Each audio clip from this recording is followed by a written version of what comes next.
Good day, everybody. Welcome to JC Transformation Strategies. Welcome to another Sunday Bible reading and study session. Okay, today, guys, it's a bit sad and emotional for me. So yeah, it took me a lot to actually be online.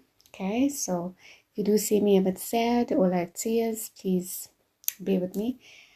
It's been one of the most saddest week for me and for my family, and it just wasn't being easy for us. Okay. But as we go into today's session, I'm pretty sure as well I'll even heal during the session as I talk about it. Okay. So today, guys, we're going to be talking about something that's so emotional, actually. And yeah, it's just so unexpected. So today's topic is nothing is guaranteed and death is so unexpected. Okay, so we're going to be doing the Bible reading today, which is from 1 Timothy chapter 6, okay, verses 7. What did we bring into the world? Nothing. And what can we take out of the world? Nothing. So then if we have food and clothes, that should be enough for us. But those who want to get rich fall into temptation and are caught in the trap of many foolish and harmful desires, which will pull them down to ruin and destruction. For the love of money is a source of all kinds of evil, and some of us have been so eager to have it that we have broken our hearts with many sorrow. So the main part, guys, is chapter 6, verses 7, which is, what did we bring into the world? Nothing. And what did we take out of the world? Nothing. We thank God for his readings today. Okay, so today, guys, I just want to say that today's topic is all about death. It's unexpected death. And it's also to tell you that nothing is guaranteed in this world. There is nothing certain in this world. Life is just full of surprises. You are here today, you're gone tomorrow. The Bible says it's like grass that withers today and gone tomorrow, or a flower that blooms today and is gone. And that's how life is. Life just passes you so quickly. And sometimes you wish that you could spend a bit longer, but you're just unable to do it. Okay? So, guys, yeah, it's just so unexpected, and we just have to just adapt to whatever is going on. We just have to move on. We have to just carry on and move on with our lives, which is, it's like it's not easy. And even today, guys, it's not easy for me to actually say this, but yeah. So basically, I just want to tell you guys that if you have actually lost a loved one, or even a pet, or a fur baby, I just want to say there's hope for you, and you shouldn't give up. And I know it's very difficult moving on, especially when you lose somebody so precious to you. Like, they just take a piece of your heart when they leave. And that's basically that attachment that you had, that bond, that care. And it's never easy to move on. And I know a lot of people say, like, just move on. And it's just not easy. There's so much of memories. And we humans we are for love and affection. So when we get attached to someone or some pets, it's very difficult to let go. And it takes a whole lot of days, months, years to actually realize that, you know what, I have to do what's best, and that's to release them. So, guys, I just want to share with you that thing is, the best happiness is peace and harmony. And trust me, it's also the people that you have around you, which is your supporters. And it's very hard to find supporters. But if you just have even that one friend, or that one partner, or that one mother and father, or brother or sister, but it's just one of them that actually loves you, that's just everything. And you don't need the whole entire community to love you. It's just that one person. So it's not about your fancy cars. It's not about your houses. It's not about your big money that's literally sitting in your bank. Because let me tell you, when you lose someone close to you, that pain cannot match up to all the money that's given to you. It's just that, as I told you guys, that when I couldn't eat for 4 years, I had money, like for real. I had money in my bank balance, but I couldn't buy the takeaways, or I couldn't get those things. I couldn't eat. And I feel like the money and everything just meant nothing. Even if I had a big status or was a big shot, like a big doctor or a lawyer or whatever, that meant nothing if I didn't have good health. So it's all about the little things that mean so much. And material things can never match to a loss of someone. So I had the most saddest week this week. I lost my baby, which is my fur baby. Okay.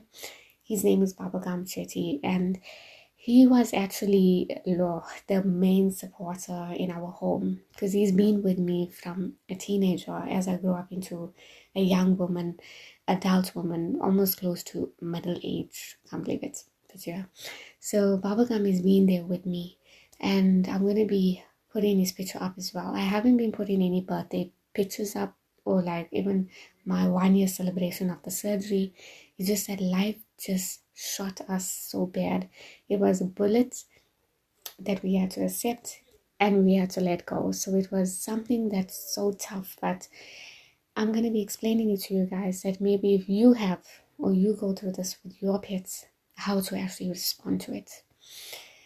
So yeah, Balgam was with us. I'm going to be doing a video of Balgam actually, so you guys can watch the whole journey of him and how he's been with us and what he's been through, because he's also a testimony. He's been through quite a bit. He was literally knocked, rolled over, and trust me, I got very upset when I saw that woman actually knock my dog. I was like, yo. So Bubblegum was actually given to us, and yeah, he was like given to us from a close friend, and we had to take care of him. And yeah, it was the best experience for him. And because he's been through all our emotional journeys, it's just that attachment is so much for us. So unfortunately, he suffered with IVDD. Okay, so basically that just means a intervertebral disc disease. Okay, it's a condition that occurs when the cushioning disc between the bones of his spinal actually burst. So he was in so much pain. He did have like symptoms and everything like that. Okay, please mind, I'm actually on my phone. I'm just looking at the symptoms. So he was limping. He did have unsteady walking. He had a hunchback. I actually saw his back was hunched, and I literally thought it was depression. So every time when I see him, I'd always tell him like, because I used to call him Cora. I said nicknames. So I was like, Cora, what's happening? Don't get depressed. We don't want you to go back into depression. So I always tease him. And then he had like stumbling over his back feet, unwillingness to to be in activity, and very tensed up muscles.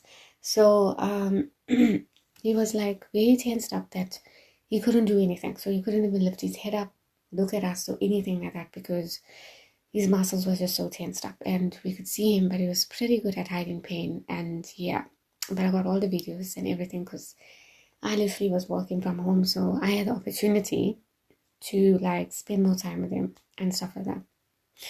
So yeah, we had to unfortunately his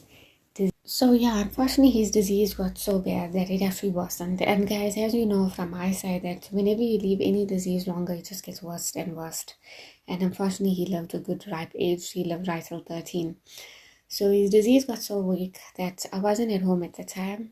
Okay, I was in my fiance's house at that time because I had to like sort out some other issues of mine, like going to a gynecologist and all of those things. So yeah, I was busy during that time period, and I did tell him that Tuesday. I remember, I think that what, this is gonna be. I just said no, I'll see you tomorrow, because I always like teasing him, I'm gonna see you tomorrow. And then yeah, then I actually saw like a tear just came from his eye. And then yeah, I don't know, that was the last day that I would actually see him healthy. And I mean, like, life is so uncertain. It just happens within a click of a finger. You just don't know when that bullet will come, when you suffer in pain. Yeah, so then after that he was paralyzed. Okay, so it was a Tuesday. I just want to quickly see the date of that, guys. So okay, yeah, so it was basically I think it was the 19th, if I'm not mistaken. Yeah, it was the 18th of March 2025, and that's the day when I left. And then I think on the 22nd of March is basically the day when he became paralyzed. And yeah, and then he just got worse. Then we took him to the vets. We did what we could.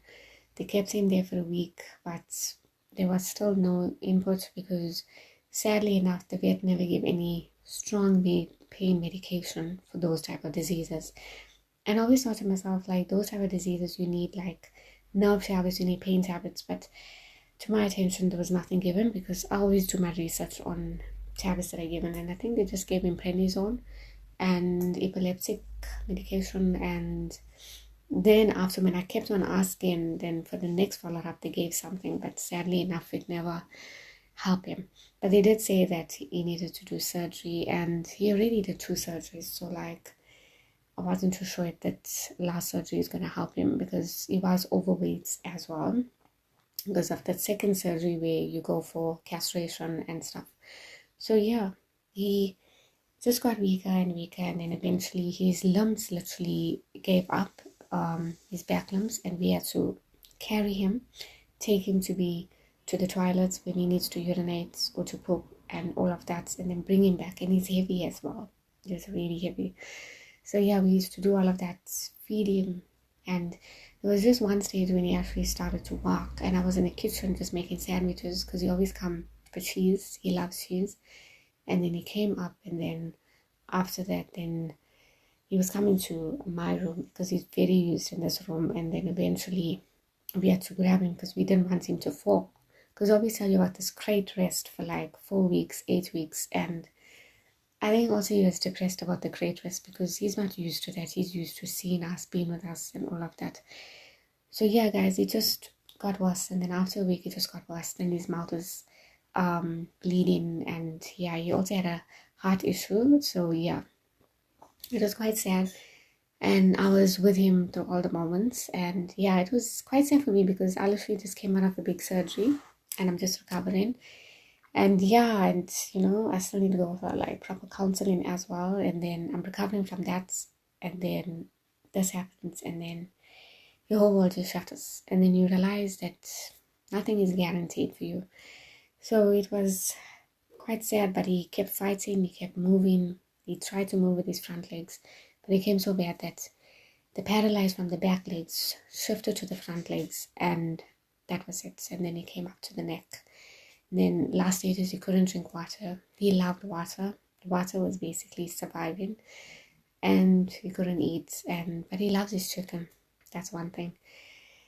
So yeah, it was quite a sad death, but I'll be doing a complete video about that, guys. And I just wanted to share with you of why I'm literally quite sad today. It was such a sad week, and that's why I couldn't upload any videos and all of that, because of this. But thank you guys for understanding. Thank you for being patient. So yeah, Bubble has fought a good fights, and I've never actually seen that. I've never seen that dedication. And he became like a family member. And let me tell you something, that when you have a pet, it becomes your family member. And I don't care who says that pets don't go to heaven. Trust me, if God gave breath to everyone alive here, I'm pretty sure in his home there is a place for pets, and that's no doubt. So I don't know what doctrine that is where pets don't go to heaven, because I feel like that's just the work of the enemy. Pets do go to heaven, animals do go to heaven, cats, dogs, everything. So especially with them, they give you the bond of love that way nobody can give. So that's why, guys, it's just brought to my attention that life is just so unexpected, and death is just unexpected. And even when you lose even a loved one, it's so hard to actually let go. I know personally as well that I also lost my teacher, and that was also a big thing for me, because I was very close to her, and she was also my supporter, and I had to let her go. And I was even thinking of even consulting, like you get people where you consult to tell you of where they are and stuff like that. I was thinking even to do that, but then I realized that I had to let go. And the reason of letting go is for their spirit to actually rest in peace. And the more we hinder that, it's not good, because we need to let go of it, because they are at peace. Because even when we had to put Bubble down, and I felt his rapid breathing, because his breathing was like this, that's how he was panting. But when they put the first round of that shot, his breathing went shallow, and I could feel that peace and that comfort. And trust me, it wasn't easy for me to be in that room. Even the nurse actually said to me, "You sure you want to be here, because you look so emotional?" Guys, I'm not gonna lie, when I get emotional on something, I get emotional. Like, for real, you'd be surprised the way I cry. So I don't normally cry out, but when I really cry, I really cry. It's just that pain. So I said no, I'll be there, and I took a video as well of the whole process of what happened. It wasn't that pleasant, and I know some people are not that ready to watch, so I'm not going to just broadcast that. It's just in my videos at the moment. But yeah, I just took a video because I couldn't believe it. I felt like the video was also my way out of escaping, of not actually seeing it actual. So yeah, guys, I realized that it's not easy to lose someone. It's just that same loss when I had with my teacher that broke my heart, because I was very close with her and I shared everything with her. And I was still like probably 23 or 24 when she passed away. It was that same bond. And it's just so difficult. And the worst thing is that when you see the person that you love so much every day, it just gets difficult to be empty without them. And I know what it's like for all the people that lost. If you lost your mom, your dad, your siblings, your auntie, your cousins, your uncles, it's never an easy thing. It's something that you never expect, because you laugh with them, you share good memories, and suddenly they're gone. But I want to say that don't give up. They're in a better place. And I think it's also time for you to also release them as well. It's just for their soul to rest in peace as well. So it's very easy losing a loved one, but it takes courage actually to move on. And trust me that part of you will always have that hole in your heart for them. And nothing, no one can ever match to that, because that's someone that was special. And I want to say that everybody has their own journey, and we all have our own journey, and we never know when it's our time to go.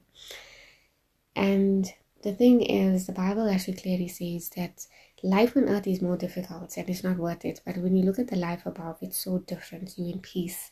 So I want to say that your loved ones are at peace. They're rejoicing. They're with the angels. And you need to be at peace as well. Carry on what you need to do. Reach your goals. Achieve what you need to achieve. And just know in mind that every time they're thinking about you. So also remember, you get dreams, you get visions of your loved ones that's gone away, or your pets that's actually passed away, the crossover to the rainbow. So you will get visions, you will get dreams. They're literally telling you it's okay and not to give up. And just about it, last night, I literally had the dream. It was quite shocking. I actually saw Bubblegum in my dream, and I saw him in a young age, because when you pass away, you don't look that old and in pain. You become young. And I saw him in that young stage, and I just held him. And then after that, then I had to let go, because it wasn't in my care anymore. So I appreciate all the love that he showed for us, especially during my surgery, which was a tough one. But I thank him for being there. And I want to share with you guys that how to move on from a loved one. Firstly, you need to acknowledge your grief. You're feeling there's all types of emotions at the moment, but you need to acknowledge, you need to know that it's okay. So it's okay to cry, it's okay to scream, it's okay to be you. Okay, so if you need to cry it out, cry it. Because I literally cried it out, and I was actually surprised that it actually cried so much that even my tummy started paining. And then I realized that I had to take it easy as well for myself, because I know even Bubble won't want me to stress that much and to be in tears. And yeah, so release it, acknowledge your grief, feel the emotions. Try to memorize all the good times with your pets or with your loved ones. Maybe have like a picture frame, keep it safe in your cupboards or in the lounge or wherever you feel comfortable. And just remember the good times about it. Have something a bit catchy, like the laughing stage where he did something so humorous, or like maybe it was a birthday photo with your family, things like that. Something that highlights the moment. And remember that special moment, because those are memories to treasure. And the sad truth is, when someone goes away, the only thing that's left is photos and videos, and that's the one that you need to treasure. And then take care of your health. Give yourself time. Take care of yourself. Self-care is important at this time, so don't neglect yourself, because I'm pretty sure even your pets or your loved ones will definitely not want you to neglect yourself. And yeah, so as I said, guys, focus on yourself. You can even plant a tree. Apparently, I was reading that plant something of life, a tree or a plant or whatever, and then see the growth of it. And always remember that, hey, this is my loved one, this is my pet, and water them, take care of them. You can even help out in an orphanage. You can help out in like in an SPCA. When you help somebody else, it also just, there's something inside of it that just matches up. And it just like eases that pain, that suffering, because you don't want somebody else to go through that same thing. The hardest stage of grief is acceptance and the time to move on and to know that he's safe or she's safe.